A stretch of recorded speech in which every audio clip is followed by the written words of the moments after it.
آگیر بوی دجمنه که بهز اجینگه دارستان و چیمنین حلبچه گفکه که بهنا چیاین خوزایی ین هرم دبره.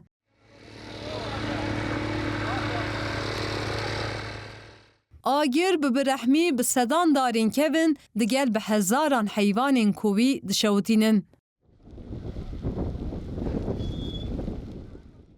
دناوا هویتی آگیر ده جوان اولاتین هرمی جبو پاراستنا کس کداران جمرنه بدودولینه. بو پاریتوانا مانو هول ماناک بو همو آگریک اما حاضر بینو خوما نامده بکنو درچین.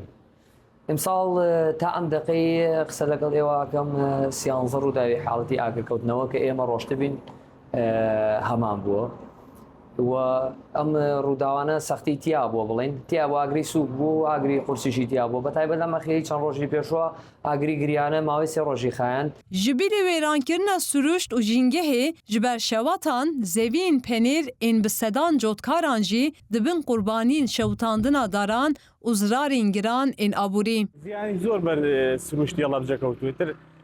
Berastî ew agirane ebine hoyî Sûtanî pûş û pawan bo li wergayê ajalekani ewladiyane her wiha Sûtanî dar û dirextekan berastî sed li agirê giriyaneya darwendî wa Sûta bû demê temenî 100 sal bê. Hemûî binêştî pê bû, hemûî bû ziyan bo hawlatiyan û bo siruştî.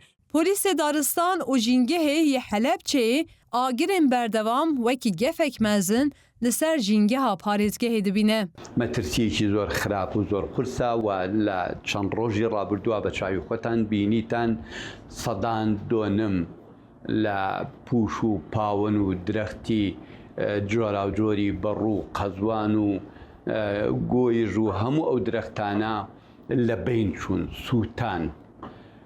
Ama zererêkî zor gewrey heye bo hawnîştmaniyan bo hemû mirovekan be têkra û be taybetî bo xelqanê ke lew snûra ajîn. Li gorî amarên rêveberiya parastina sivîl ya Helepçeyê di 6 mehên pêşîn ên îsal de 8 şevat hatine tomarkirin ku piraniya wan li çiya û daristanên xwezayî çêbûne û rûbereke mezin ji keskayî şewitiye.